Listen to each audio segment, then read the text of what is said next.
Hello friends, कैसे हैं आप? सर बढ़िया बेहतरीन।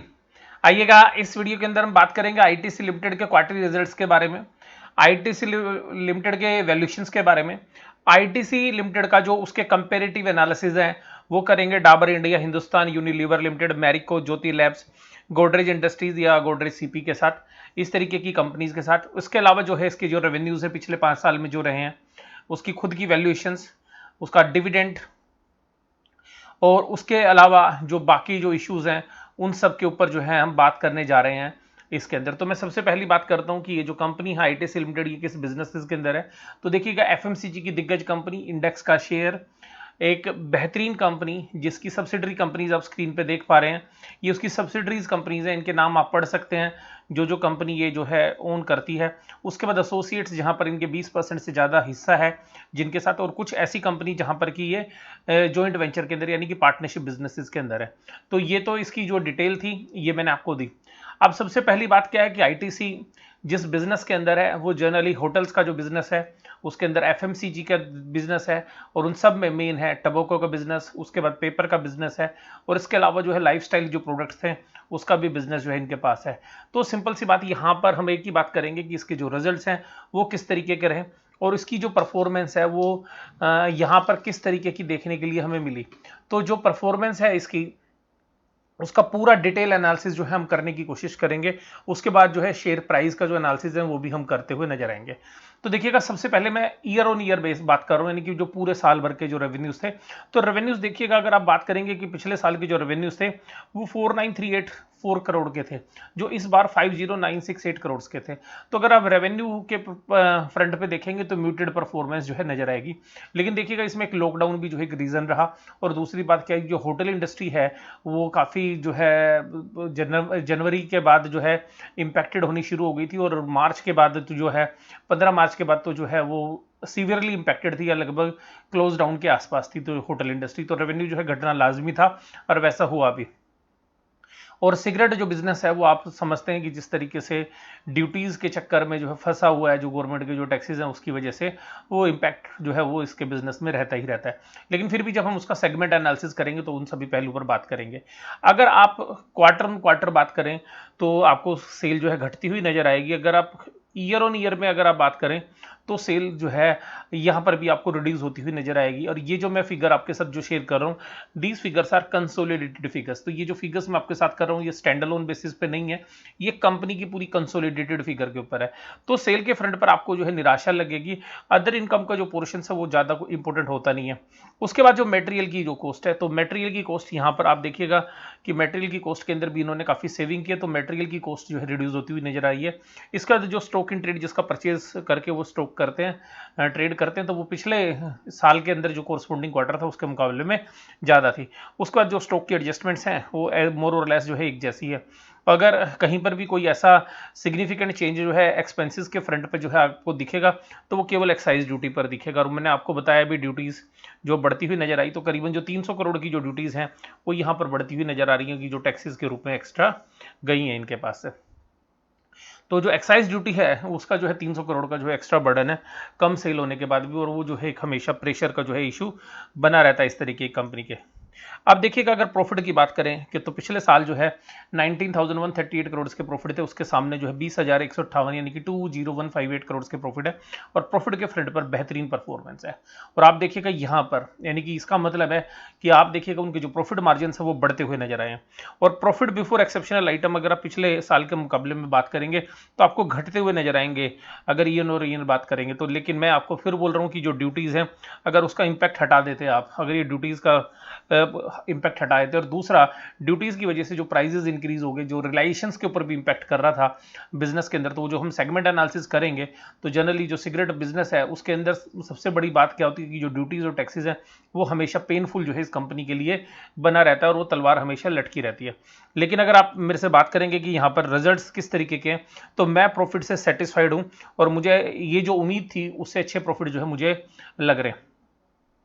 उसके बाद यहाँ पर अगर हम प्रॉफिट आफ्टर टैक्स की बात करें और उस फिगर्स के ऊपर आए, तो यहाँ पर हमें एक बात देखने के लिए जो सबसे खास मिलती है वो ये मिलती है कि जो कंपनीज के जो प्रॉफिट्स हैं वो नेट प्रॉफिट भी जो है आपको बढ़ते हुए नजर आएंगे, यानी कि जो टोटल कंप्रीहेंसिव इनकम है वो पिछले साल के मुकाबले में जो है करीबन करीबन 7% बढ़ती हुई नजर आएगी नेट प्रॉफिट के फ्रंट पे एनुअल बेसिस पर।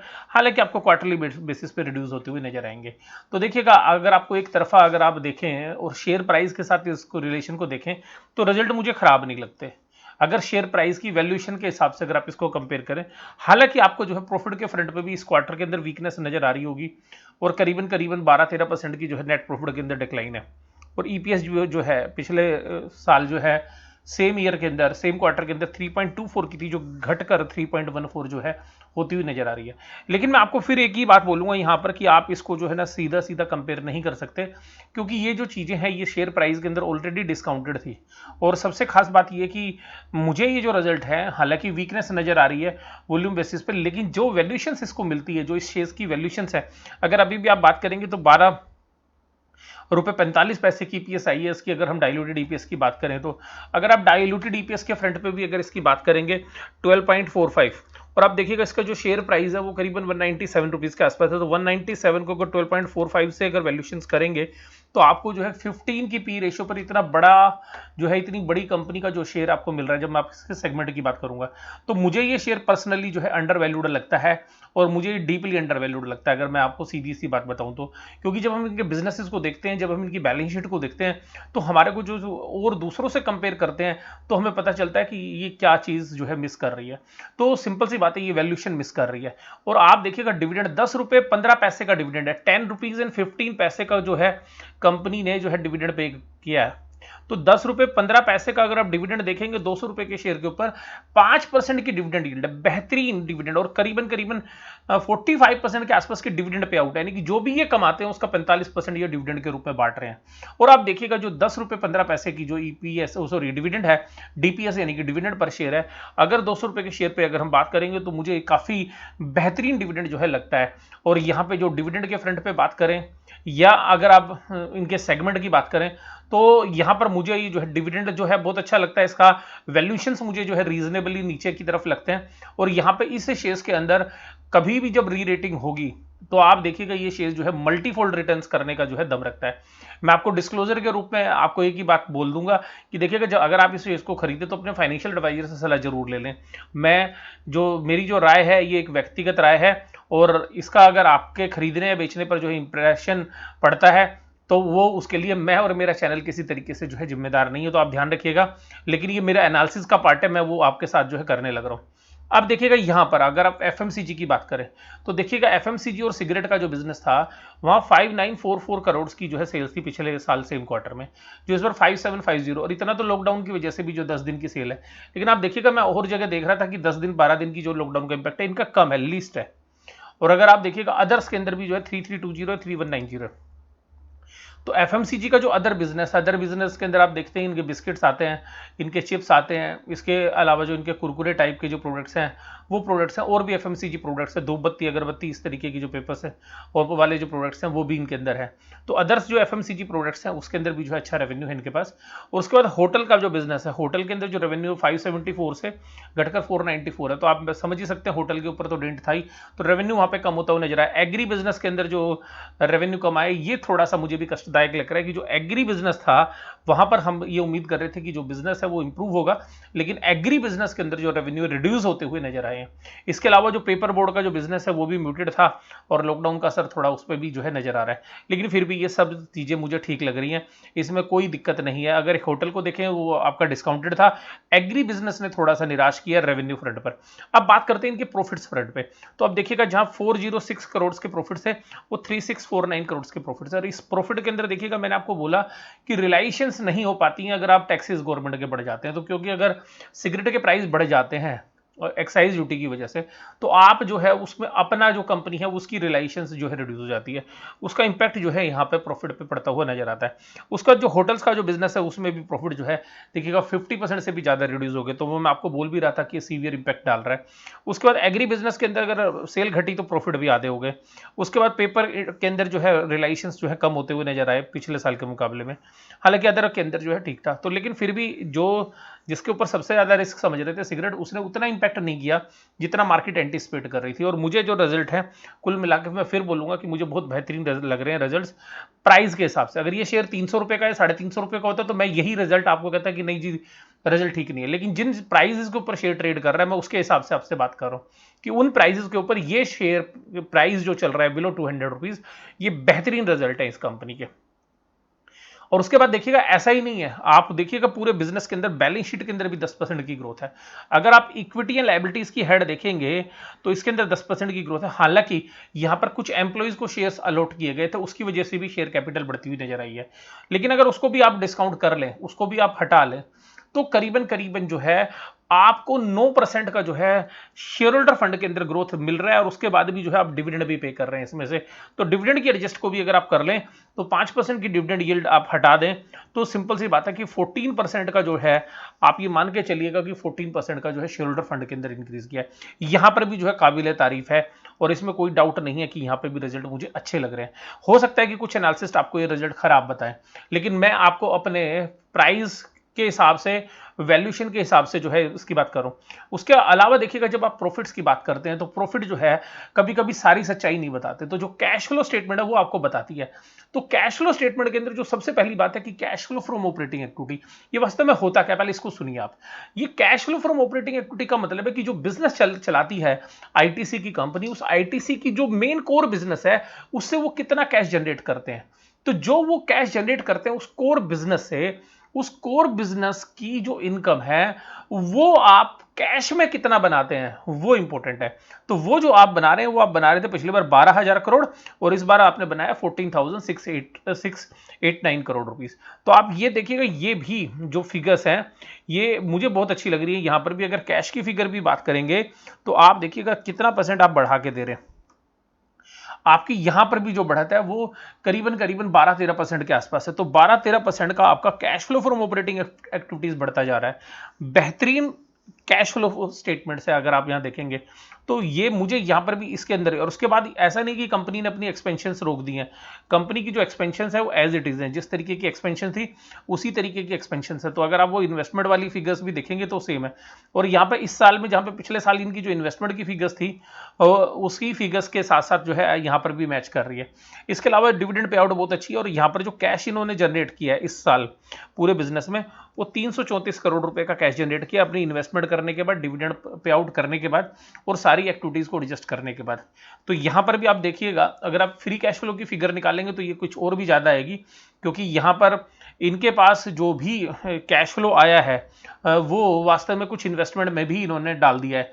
तो अगर उस इन्वेस्टमेंट की फिगर को अगर आप देखेंगे तो यहां पर जो इन्वेस्टमेंट उन्होंने सेल की और परचेज की तो करीबन 5,000 करोड़ के आसपास की इनकी फर्दर इन्वेस्टमेंट भी हुई है। तो करीबन करीबन जो है फ्री कैश फ्लो भी जो है 6,000 करोड़ से ऊपर जो है आपको नजर आएगा यहाँ पे। तो सिंपल सी बात मैं आपके साथ यही करना चाहूंगा कि यहां पर कि ये जो भी आपके पास फिगर है कैश की भी और कैश फ्लो स्टेटमेंट भी, ये भी जो है मुझे काफ़ी अच्छी लग रही है। और इसके बाद देखिएगा जो जो बिजनेसेस इनके सिगरेट के अंदर क्या क्या है और कौन सी चीज़ें इनके अदर्स बिजनेस में है। तो अदर बिजनेस में इन्होंने बताया कि ब्रांडेड पैकेज फूड्स है, स्टेपल्स है, मील्स है, स्नैक्स है, डेयरी बेवरेज प्रोडक्ट्स है, बिस्किट्स है, केक्स है, चॉकलेट्स है, कॉफ़ी है, एजुकेशन व स्टेशनरी प्रोडक्ट्स है, पर्सनल केयर है प्रोडक्ट्स है, सेफ्टी मैचेज है, अगरबत्तीज है, अपैरल्स जो मैंने आपके साथ बात किया। होटल के अंदर होटल्स वाली बिजनेस है, पेपर बोर्ड्स के अंदर आप लोग जानते हैं इनका क्लासमेट की जो कॉपीज़ हैं पेपर्स वगैरह आते हैं। एग्री बिजनेस के अंदर जो है इनका सोया, स्पाइस, कॉफ़ी और लीफ टबैकोज हैं। इस तरीके की जो बिजनेसेस हैं वो इनके बिजनेस सेगमेंट का पार्ट है। अब देखिए कि इसकी वैल्यूशंस की बात करें हम, अगर हम इसके वैल्यूशंस की बात करें तो वैल्यूशंस में आप एक चीज़ पाएंगे कि 195 रुपये पे आज शेयर का प्राइस था, और हालांकि कल अच्छा चला था लेकिन आज ये करेक्ट हो गया शेयर। और उसके बाद अगर आप इसकी टोटल मार्केट कैप देखेंगे तो 23943 है, यानी कि अगर आप इसकी मार्केट कैप को पे जाएं तो आपको ये बात पता चलेगी कि ये जो कंपनी है ये करीबन 60,000 करोड़ के रेवेन्यू जो है जनरेट करती है। रेवेन्यू से अगर आप इसको मल्टीप्लाई करेंगे तो केवल 4 टाइम्स है, और आप इसके बुक वैल्यू पर भी कैलकुलेट करेंगे तो only 4 times of the book value है शेयर्स। जबकि आपको आईटीसी या जो बाकी जो आईटीसी के अलावा जो बाकी शेयर्स हैं वो आपको 4 की प्राइस टू बुक वैल्यू नहीं मिलेंगे। और एक सबसे खास बात कि मैं आपको जो बोलूं कि इस बिजनेस के अंदर सभी लोग ये कहते हैं कि प्योर एफएमसीजी नहीं है, टबैको बिजनेस है, तो आप ये देखिएगा इसमें एक प्रिंसिपल ऑफ डाइवर्सिफिकेशन है। और एसओटीपी बेसिस पर अगर हम बात करें, सम ऑफ टोटल पार्ट्स की भी बात करें, तो मुझे वैल्यूएशंस अगर सारे पार्ट्स को अलग अलग कर दिया जाए इसके और उसके बाद वैल्यूएशंस निकाली जाए तो मुझे उन एसओटीसी बेसिस पे, तो एसओटीपी का मतलब होता है सम ऑफ टोटल पार्ट्स, यानी कि जो सारे टुकड़े अगर उनकी अलग अलग वैल्यूएशंस की जाए तो क्या वैल्यूएशंस है। तो उन सब वैल्यूएशंस पर भी मुझे जो शेयर्स है अंडर वैल्यूड लगता है। और मुझे ऐसा लगता है कि यहाँ पर ये जो शेयर्स है अगर इसमें किसी तरीके की करेक्शन आती है तो ये लेके रखने वाला जो शेयर्स है। और अगर आप इसके रेवेन्यूज़ की भी बात करेंगे तो रेवेन्यूज़ हर बार जो है इनके जो है अगर आप बढ़ते हुए नजर आएंगे। लेकिन अब यहाँ पर रेवेन्यू के अंदर एक सबसे खास बात ये हो रही है कि पिछले 1.5 से 2 साल के अंदर इनके जो रेवेन्यूज़ हैं ये म्यूटेड हो गए हैं, वो रेवेन्यूज़ बढ़ नहीं पा रहे हैं कंपनी की उम्मीद के हिसाब से। और यही सबसे मेन रीज़न है कि इस शेयर्स को वैल्यूएशन लोअर साइड पर मिलनी शुरू हो गई है, क्योंकि जो बिजनेसेस हैं वो ग्रोथ के फिगर्स को बहुत ज़्यादा मैटर करते हैं। अब देखिएगा मैं आपके साथ बात करूं कि HUL और आईटीसी में क्या ज़्यादा फर्क है। जो सारे लोग आपसे एनालिसिस करते हैं वो तो करते ही होंगे, लेकिन मैं आपको एक सीधी सी बात करूंगा कि देखिएगा HUL ना दोनों तरीके की ग्रोथ पे काम करता है, ऑर्गेनिक और इनऑर्गेनिक। HUL अपने बिजनेस को तो ग्रो करता ही है, हिंदुस्तान यूनिलीवर लिमिटेड ये भी करते हैं अपने बिजनेस को, लेकिन वो क्या करता है कि दूसरों के एस्टेब्लिश बिजनेस को मर्ज कर लेता अपने बिजनेस में। जैसे आपने देखा था भी ग्लैक्सोस्मिथक्लाइन का बिजनेस था, उस प्रोडक्ट को इन्होंने अपने बिजनेस में मर्ज कर लिया। हॉर्लिक्स की मैं बिजनेस की बात करूं, इसी तरीके से इन्होंने पहले ब्रुक बॉन्ड जो है चाय होती थी वो मर्ज की। उससे पहले जो है अभी एक जो तेल है साउथ इंडिया बेस्ड जो था, वो तेल जो है उन्होंने तेल कंपनी को खरीद लिया और वो हेयर ऑयल की जो कंपनी थी उसको मर्ज कर लिया। उसके बाद इन्होंने पहले पॉन्ड्स इंडिया को मर्ज किया, लैक्मे इंडिया। तो अल्टीमेटली जो इंडिया के एफएमसीजी के जो सेकंड सेगमेंट या थर्ड सेगमेंट के जो प्रोडक्ट्स हैं जिनकी ब्रांड की विजिबिलिटी अच्छी होती है उस कंपनी को ये एक प्रीमियम वैल्यूएशंस पर खरीदते हैं।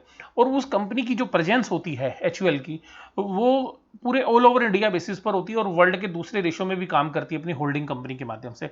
तो उस प्रोडक्ट को जब ये खरीदते हैं, जब ये उस प्रोडक्ट को खरीदते हैं तो उस प्रोडक्ट को सीधा सीधा एक रीजन के अंदर से, जैसे वो साउथ इंडियन बेस्ड जो तेल था, तो उस तेल को जब इन्होंने खरीदा तो उसकी साउथ इंडिया में प्रेजेंस थी, लेकिन इन्होंने उसको जब खरीदा तो उसको ऑल ओवर इंडिया बेसिस पे लॉन्च कर दिया। तो अल्टीमेटली उस ब्रांड की वैल्यू जो है ये मल्टीप्लाई कर देते हैं। यही रीजन है कि HUL को जो है इतनी ऊपर की वैल्यूशंस मिलती हैं, जबकि आईटीसी जो है अपने कोर बिजनेस के ऊपर ध्यान रखता है और जनरली एक्विजिशंस और इनके ऊपर जो है ज्यादा फोकस नहीं करता। जबकि HUL का जो बिजनेस है वो इंडिया के अंदर जो एफएमसीजी प्लेयर्स हैं और जो भी दूसरे इसके लाइन के साथ चलते हैं उनको ये एक्वायर कर लेता है, जिससे ये अपने डिस्ट्रीब्यूशन नेटवर्क और उसके डिस्ट्रीब्यूशन नेटवर्क को मर्ज करके एक जो है स्ट्रेटेजिक जो है बेनिफिट वहां पर उठा लेता है। और ये HUL को जो है बहुत जो है इन्वेस्टर्स को बहुत पसंद है, और इसीलिए HUL के जो शेयर्स की वैल्यूएशंस है वो आईटीसी से ज्यादा मिलती है। बहुत लोगों के मन में सवाल रहता है कि आईटीसी के शेयर्स की वैल्यूएशंस HUL के शेयर्स की वैल्यूएशन से कम क्यों है। तो यही एक मेन रीजन है जो मैं आपके साथ बात करना चाहूंगा कि आईटीसी जो है अपने कोर बिजनेस पे है। दूसरी बात क्या है कि इसका जो होटल वाला बिजनेस है वो एक हाई लीवरेज बिजनेस है, क्योंकि उसमें ऑपरेटिंग लीवरेज यानी कि फिक्स नेचर के जो ऑपरेटिंग खर्चे हैं बहुत ज्यादा है। इसी तरीके से जो सिगरेट वाला बिजनेस है उसको भी जो है मार्केट एक लो पी रेशो देती है, क्योंकि उसके अंदर वो एक रिस्क समझती है। तो वो रीजन भी है कि एक आईटीसी को लोअर वैल्यूएशंस मिलती हैं। लेकिन अगर आप यहां पर अगर आप वैल्यूएशंस भी करने जाएंगे, वेबसाइट्स पे भी जाएंगे, तो आपको इन कंपनीज के साथ आईटीसी का वैल्यूएशंस नहीं मिलेगा। आईटीसी का वैल्यूएशन मिलेगा आपको टबैको कंपनीज के साथ, गॉडफ्रे फिलिप्स के साथ, वीएसटी के साथ।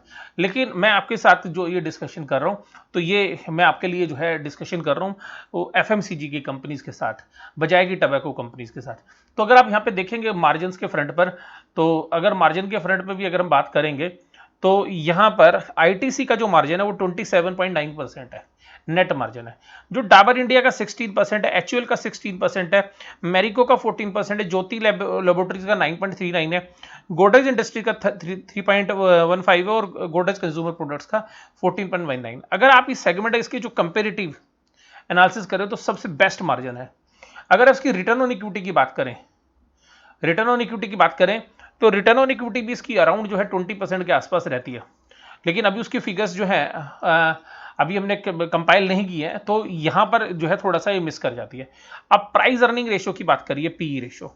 अब वैल्यूएशन देखिएगा, एचयूएल का शेयर जो सबसे ज्यादा महंगी वैल्यूएशन से मिलता है 75 की पी रेशियो पे, डाबर का जो है 56, मैरिको 43, ज्योति लैब जो बहुत छोटी कंपनी है इसके सामने, मैं आपको सीधी से, बहुत छोटी, बहुत माइनर सी कंपनी है इसके सामने, अगर आईटीसी के सामने, वो भी 26 की पी रेशियो पे चलती है।